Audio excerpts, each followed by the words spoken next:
सदगुरु कबीर साहब का ज्ञान कोई व्यक्ति विशेष के लिए नहीं है, उसका ज्ञान सार्वभौमिक है, सबके लिए है। जैसे सूर्य का प्रकाश है वह सबके लिए है, जल सबके लिए है, धरती सबके लिए है, ऐसे ही सदगुरु कबीर साहब का ज्ञान जो है सबके लिए है। हमारे भारत देश में सदगुरु कबीर साहब आए तो केवल भारत देश के लोग ही कबीर जयंती नहीं मनाते हैं, भारत देश के लोग ही सदगुरु कबीर साहब को नहीं जानते हैं, बल्कि देश विदेश के लोग भी सदगुरु कबीर साहब जी के जयंती मनाते हैं। आज हम देखते हैं कि स्कूल में पढ़ने वाले बच्चे ही केवल सदगुरु कबीर साहब को नहीं जानते हैं,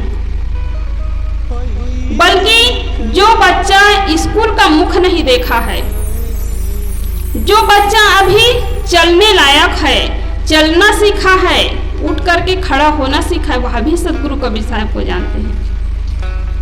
क्योंकि घर का जैसे माहौल होता है, घर का जैसे वातावरण होता है, गांव का जैसे वातावरण होता है, उसके हिसाब से उसको संस्कार मिलता है। अभी इस घर में बैसाखू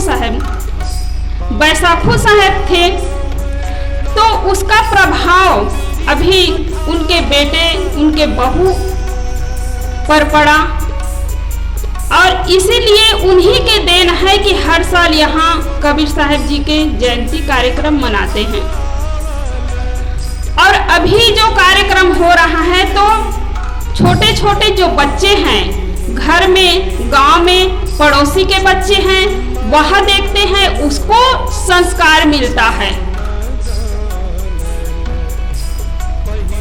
तो इसलिए छोटे छोटे बच्चे हैं, वो देख करके सीखते हैं। तो घर में क्या करना चाहिए, जो महान पुरुषों के फोटो है उसको घर में रखना चाहिए। और फोटो रखने का मतलब मैं ये नहीं कह रही हूँ कि आप फोटो रख करके केवल पूजा करें।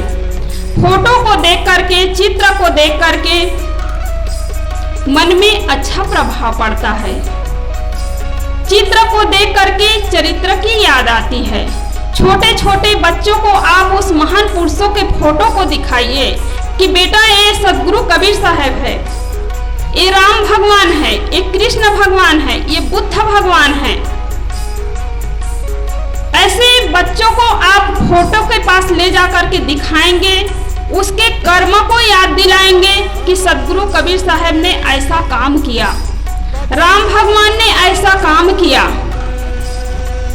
और यही है कि सदगुरु कबीर साहब जी को याद हम करते हैं तो केवल हम उनके नाम से भजन गा ले, झूम झूम करके भाव विभोर हो जाए, इतनी मात्रा से नहीं। हम उसके विचारों को अपने जीवन में उतारे, उसके बताए हुए मार्ग पर चले, भाईचारे का बर्ताव करें। इंसान है तो इंसान के अंदर इंसानियत होनी चाहिए, मिल बांट करके खाना सीखना चाहिए। इंसान, आदमी की परिभाषा क्या है, जिसके अंदर त्याग हो, जिसके अंदर संयम हो, भाईचारे का बर्ताव हो, वो आदमी है। और आदमी के लिए ही कहा जाता है कि आदमी बनो। क्या कहा जाता है, आदमी के लिए ही कहा जाता है कि आदमी बनो। कोई कुत्ता के लिए नहीं कहा जाता है कि तुम कुत्ता बनो, घोड़ा बनो, गधा बनो, बैल बनो, ऐसा नहीं कहते हैं। आदमी के लिए ही कहते हैं कि आदमी बनो। संकल्प हो हमारा इंसान हम बनेंगे, इंसान बन गए तो भगवान हम बनेंगे। तो सबसे पहले हमें इंसान बनना है। इंसान के शकल में तो सब लोग दिखते हैं, आदमी के शकल में तो सब लोग दिखते हैं, लेकिन सबके दिल में दया का भाव नहीं है, सबके अंदर में क्षमा का भाव नहीं है, त्याग के भाव नहीं है। तो इंसान के शकल दिखने मात्र से कुछ नहीं होता है। किसी ने कितना सुंदर कहा है, भक्त या विद्वान कवि,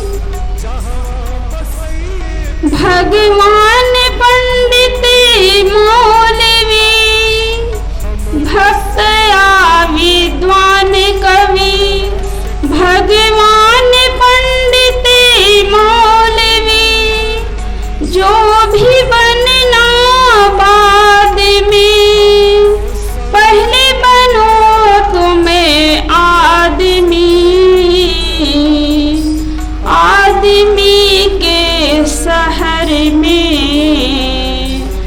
मैं ढूंढता हूँ आदमी।